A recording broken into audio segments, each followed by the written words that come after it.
Hey everyone, this is Courtney Arillo. The Jets have been the talk of the town for all the wrong reasons in the recent weeks. Well, finally, we have some good news in this regard. John Idzik's prize free agent acquisition, Eric Decker, has a charity where he's doing amazing things with dogs. Eric and Jessica Decker started Decker's Dogs, which helps fund, rescue, care, and train service dogs for our returning military veterans with disabilities.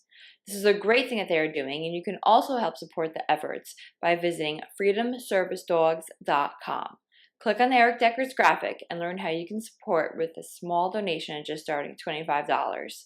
Thank you for all your support on YouTube. Make sure to subscribe to the channels. Also follow us on Twitter at JetNation. And as always, go Jets.